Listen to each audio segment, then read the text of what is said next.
শক্তি চট্টোপাধ্যায়ের কবিতা। প্রথম কবিতা, আজ সকলই কিংবদন্তি।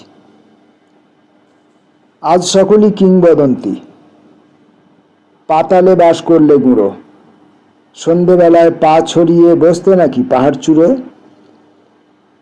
নিত্যি নতুন পোক্ত তারি, সর্বনাশের স্বপ্নে মেশা আধার করা বিষের হাড়ির। শক্তি খেতে এক চুমুকে, মন্দ নয় সে কাণ্ডখানা। জগজ্জীবন চমকে দিয়ে ভাস্ত সুবাস হাসনুহানার।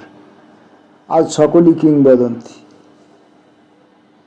রগচাটা কোন পদ্যে জবর থাকতো লেগে জাদুর ছিটে, সন্ন্যাসিনীর গোপন খবর, গোমাংসবৎ পরিত্যাজ্য। আজ জিতেছ নকল রাজ্য সৌদামিনীর, হয়তো ভালো এই জীবনের সবটুকু নয় তীব্র আলোয় জ্বলতে থাকা। পথ বলে সব ন্যাংটো তো নয়, পুচ্ছে ঢাকা। কিন্তু যারা বহির্মুখী, বিষণ্ণ ধান ভাঙছে নোড়ায় জনম দুঃখী। শব্দে রঙে 700 ঝাড়ের কান্নাতে ছাই ঝরিয়ে দিয়ে বলছে, তাকে এমনি সাজাই মতান্তরে অঘোরপন্থী। আজ সকলই কিংবদন্তি। কবির মৃত্যু, কবি সঞ্জয় ভট্টাচার্য স্মরণে। মৃত মুখ, তাকে আমি কুয়োর জলের মতো স্তব্ধ মনে করি। পাতালের তাপ যদি কিছু থাকে, তাকেও স্থিরতা কঠিন আঙুল তুলে ঘুম পাড়ায় ধ্যানমগ্ন করে। আমি ভয় পাই, আমি মুখ ঢাকি, বাস্তবে তবুও কবির গণনা বলে ও মুখ পাষাণী প্রিয়তম। রূঢ় সুষমার পংক্তি, ওই শব্দ স্মৃতির জননী। কিন্তু সে কবিও যান হাতে গড়া শস্যক্ষেত্র ছেড়ে একদিন। পাকা ও প্রসন্ন ফল ঝরে পড়ে তপক্লিষ্ট ভুঁয়ে, শীতের বাদাম করে ওড়াউড়ি। ময়দানের ঘাস গভীর আগুনে যায় উড়ে পুড়ে, দেখে মনে হয় কলকাতা কবির মৃত্যু সমর্থন করে। এক হতচ্ছাড়া যুদ্ধ চাই। কথা বলতে বলতে এক নদীর ধারে পৌঁছলাম। সেখান থেকে বিনি মাগনার খেয়া, এপারে হাতছানি থেকে ওপারে আমায় টেনে এনেছে। কথায় কথায় জন্ম মৃত্যুর উড়ো হাওয়াটা পাক খেয়ে গেল। মধ্যিখানে রাতু বামনির চর, তার ভেতরে পানকৌড়ির বৃষ্টি মাথায় খোলা ছাতা। এবার তাহলে আসল ব্যবসার কথাটাই তুলি। কোনেতে মন লাগলে দেনা পাওনায় আটকাবার জো নেই। নিন্দুকেও জানে দুপারের লোক কিসের জন্য কোমর বেঁধে বসে আছে। মোট কথা, এক হতচ্ছাড়া যুদ্ধ চাই।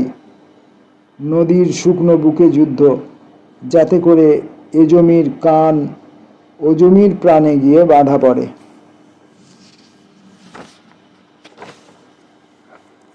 আমি সহ্য করি। আষ্টে পৃষ্ঠে বেঁধেছে আমায় ক্ষুধা আর প্রাণপণ গাছের শিকড়।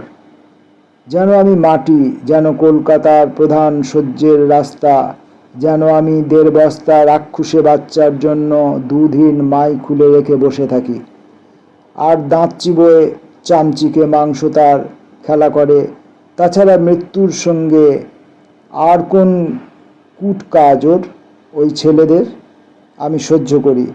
আষ্টে পৃষ্ঠে বেঁধেছে আমায় ক্ষুধা আর প্রাণপণ গাছের শিকড়। যেন আমি মাটি, যেন পোড়ো ঘর, পুকুরের পাঁক, যেন আমি সমস্ত নিষ্ফল চেষ্টা শিল্প পথিকের, যেন ভ্রষ্ট রাজনীতি, যেন আমি সকল নির্ভুল অঙ্কে গোলযোগ, সাহিত্যে তীক্ষ্ণধী। সহ্য করি প্রেম তাপ, ছেড়ে যাওয়া গাড়ি স্টেশন। যেন আমি কিছু কিছু মানুষের জন্যে নয়, সকলের জন্যে বেঁচে আছি। যদি বেঁচে থাকা বলে, যদি একে চলচ্চিত্র বলে। মাঝে মাঝে মনে হয় কলকাতার প্রণালীর মধ্য থেকে উঠে আসে আজীবন যে শুয়ে রয়েছে শিশু, যার সামাজিক মাতা পিতা নয়, স্তম্ভিত ক্রীড়ায় যে বোঝে সবার মধ্যে লক্ষণীয় স্থান নেই তার, নিতে হবে ছলে বলে কেড়ে ও কৌশলে, রক্তে ও চোখের জলে ভেসে যাবে গাঙ্গে ও কলকাতা, শিরার সড়ক খুলে ঢালা হবে প্রসিদ্ধ বিদ্যুৎ, জ্বলবে ও জ্বালাবে তাকে এবং কলকাতা জ্বলে যাবে। শক্তি চট্টোপাধ্যায়ের কবিতা। দূরে ওই যে বাড়িটা, দূরে ওই যে বাড়িটা দেখছো, একসময় ওখানে বহুদিন ছিলুম। ছোট মশারির ভেতরে ছোট ছোট হাত পা, সুখ দুঃখ ব্যথা বেদনার বাইরে ওই আপন মশারির ভেতর, দূরে ওই যে বাড়িটা দেখছো, একসময় ওখানে বহুদিন ছিলুম। আজ এখানে আছি সুখ দুঃখ বেদনার ভেতর, কিন্তু আমার মশারির বাইরে। খারাপ নেই, আগেও ঠিক যেমনটি ছিলুম আজও তেমন। গা গত্তি ভরে শ্যাওলা, ছোট হাত পা বড় কিন্তু কঙ্কালসার। যাবার আগে বোঝা হালকা রাখাই রীতি, নইলে যে বাহকদেরই কষ্ট। দূরে ওই যে বাড়িটা দেখছো, একসময় ওইখানে বহুদিন ছিলুম।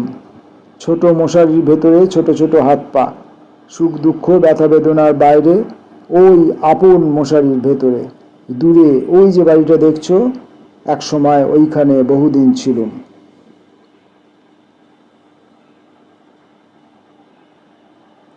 কার জন্য এসেছেন? অদ্ভুত ঈশ্বর এসে দাঁড়িয়েছেন মৃন্ময় উঠোনে, একদিকে শিউলি স্তূপ, অন্যদিকে দ্বাররুদ্ধ প্রাণ। কার জন্য এসেছেন কেউ কি তা স্পষ্ট করে জানে? ঈশ্বর গাইছেন গান, তার পথশ্রমে ক্লান্ত ধুলো লেগে আছে দুটি পায়ে, তবু তা স্পন্দিত হলো নাচে। কয়েকটি চিটকে না ছোটে, চেতনার আনাচে কানাচে একটু গেলে শিমুলের তুলো।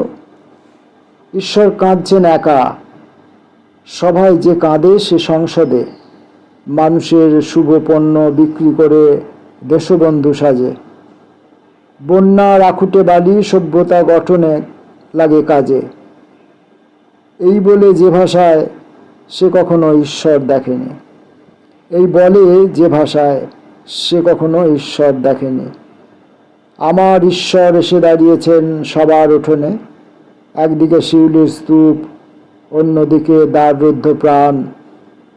কার জন্য এসেছেন কেউ কি তা স্পষ্ট করে জানে?